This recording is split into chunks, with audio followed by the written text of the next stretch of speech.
Great news! There's a quick way you can save money. Switch to Geico. Geico could help you get great coverage at a great price, and it only takes 15 minutes to see if you could save 15% or more on car insurance. Go to geico.com today and see how much you could save. Caught Offside with Andrew Gunling and JJ Devaney.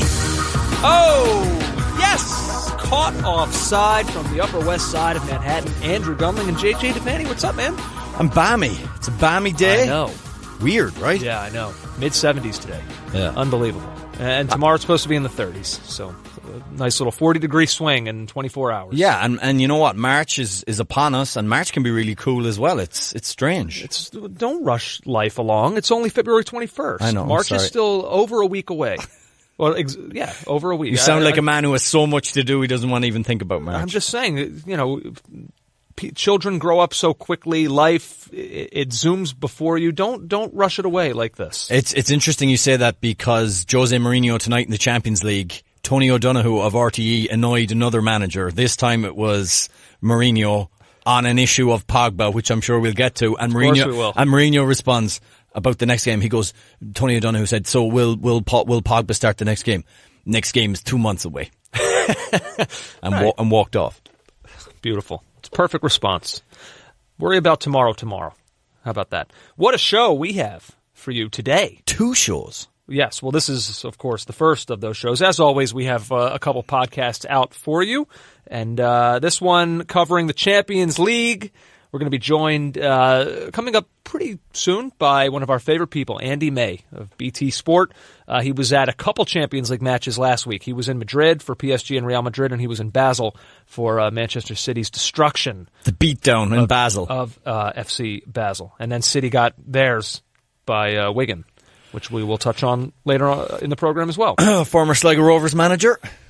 You seem very proud. Cup specialist. I'm extremely proud because he was sacked by Southport, who were a non-league team, and came to Sligo, literally drinking in the last chance managerial saloon, and he turned around our football club, unbelievably so. And we owe him a lot, and he owes Sligo Rovers a lot. Appeared to be getting into it with Pep over on the touchline. It was all very tense. Yeah, and they share certain footballing principles as well.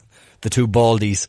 They like to pass the ball, and he's got something of the Dyche about him as well. I could see that. In the way he talks. Have you been working on your Sean Dyche impression? Well, I've been trying very hard to work on my Dyche impression, but really, all I am is come across as a hoarse northerner, a generic hoarse northerner. Like northerner, like somebody from Northern England, Andrew. Oh, okay. Jesus, must I explain everything to your American brain? It just feels like a Game of Thrones character that you're channeling when you do that impression. Oh, yeah. You don't think Dyche could be in the Night's Watch? I could see it. Of course. Yeah, that's a good point. The White Walkers are coming. Speaking of shows, real quick, by the way, I know people sometimes either love our recommendations or detest them. My wife and I binge-watched Stranger Things over the weekend, and I really enjoyed it. You really got into it? Yeah. It's a lot of science fiction, and you have to suspend reality and things like that, but it's fun. Goonies for grown-ups is kind of what I view that show as, for anybody who's seen the movie The Goonies. Listener recommendation, I started Gomorrah over the weekend. Oh, yeah. You recommended that to me, right? Or no, the listener recommended to both of us, said stop with the Peaky Blinders, which, I mean you don't have to stop with anything. You can like both shows. Yeah. And, but it's good. Oh, I'm deep in series 1. Oh, very enjoyable. All right, well, it will be added to my list. Let's get right now to the football. Champions League, first legs in the books. We'll go through a couple of these quickly and a couple of these a little bit more with a fine-tooth comb. Bayern Munich 5, Besiktas 0. Bayern have won 14 straight matches. That actually equals their longest ever winning streak. Which is amazing. Yeah, 1980 when that streak occurred. Because you wouldn't consider this vintage Bayern, but here we are.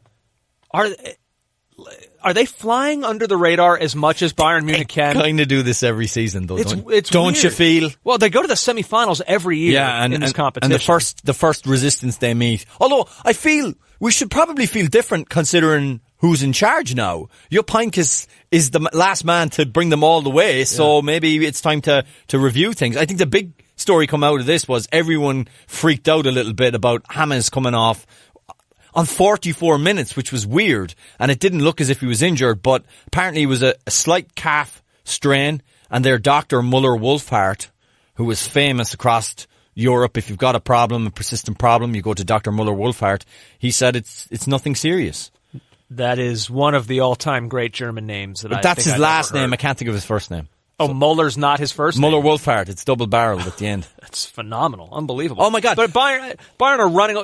They've got a 19-point a 19-point lead over Borussia Dortmund in the league. Yeah, but Dortmund have been great all season, so. But they're in second. I mean, that's who is that's United are in second in the Premier League. But I'm just saying the gap. We talk about Manchester City's dominance. Bayern Munich have been every bit that dominant in their own league. So let's give them some credit. And they've got a 5-0 advantage heading into the second leg of the round of 16 of the Champions League. So things are going pretty well up there, and they're not making a ton of noise while they're doing it. And I will admit that when there's a Bundesliga game on, that if there's a slate of games on Fox Sports, I will not watch the Bayern one unless they're playing Dortmund. I will always watch the Dortmund game or even the Wolfsburg game or any other team really because... Well, Wolfsburg, what are they, 15th right now in the Bundesliga? No, this is my point. Schalke. I will watch other games rather than watch Bayern because I just expect Schalke are basically the U.S. men's national team east. A Jace. Yes. We move on to the other Tuesday game, and that was Chelsea 1, Barcelona 1. This was a really good game, Intriguing, I thought. Yeah.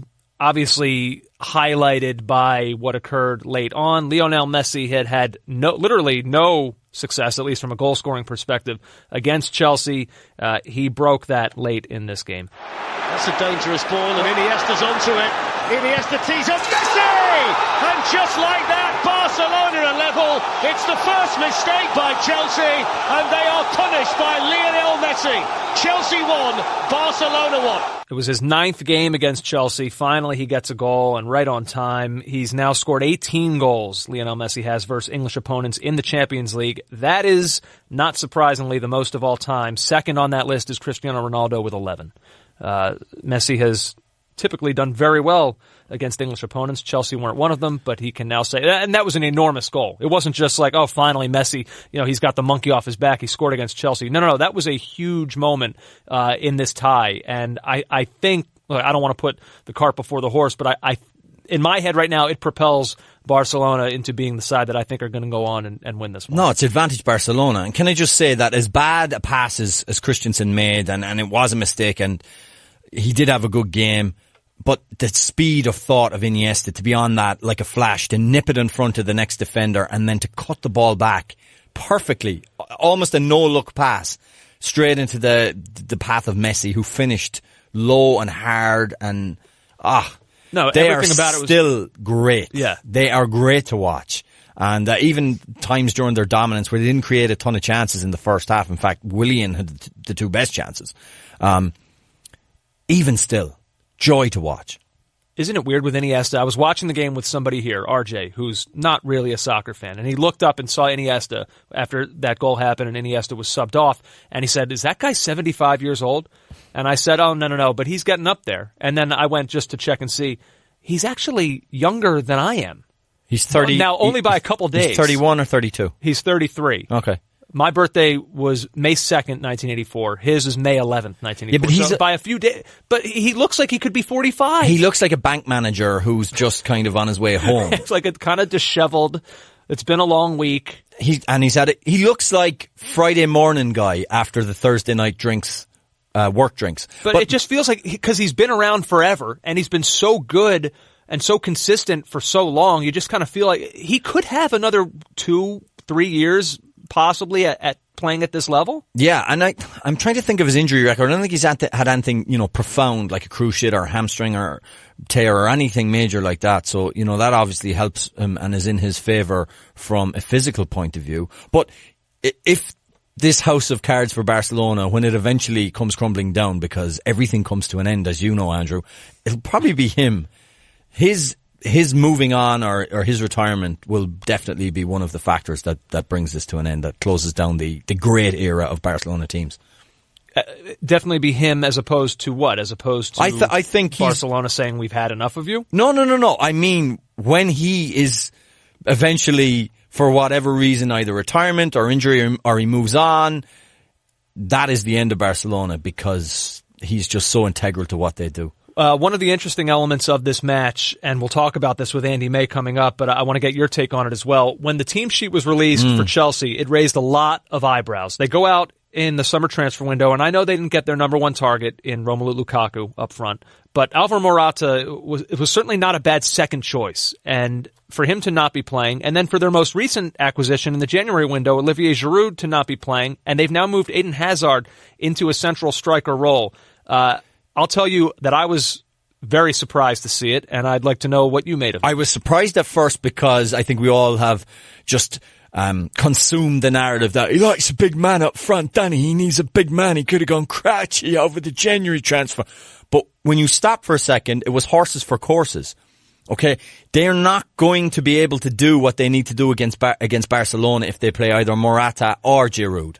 They needed to be able to break at pace, and they needed the pace of Willian and Hazard dropping deep to get on the ball. And he wasn't playing in an orthodox striker position, and it worked brilliantly. It was a masterstroke. Well, here's what Craig Burley had to say about it. My one criticism would be, and the game is still alive, but certainly Barca are favourites. My one criticism would be that we know Barcelona have been more pragmatic this season. They've been successful, but they've been pragmatic. They were there to get a better result by the amount of possession, the way Chelsea got forward at times.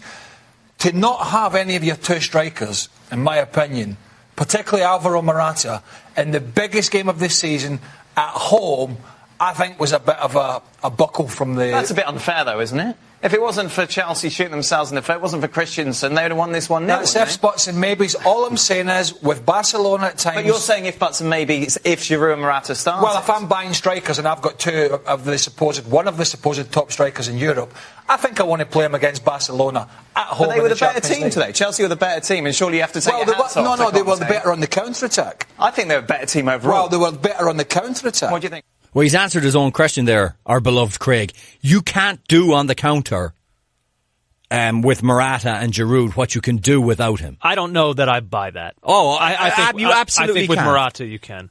And I feel like I've seen Giroud be an effective player in the counterattack with Arsenal as well. My problem with it is, and Craig does. By the way, they hit the post twice. You're right. No, you're right. I mean, it's hard. It's hard to say that Chelsea were bad, but they scored one goal. I mean, that is what happened. They only scored one goal in a game where Hazard had that volley that flew over the top. Yeah, I'm not saying they didn't have any other chances, but they converted one goal. My only issue with it is, even removing the Morata Giroud side of it for a sec, whether or not you think Morata's fully fit, whether or not you think Giroud is the type of player who can be effective against Barcelona. What you have done, and I know you say Hazard was still good in this game, but you've taken Hazard out of what is his normal position, and he's probably the best player on that team.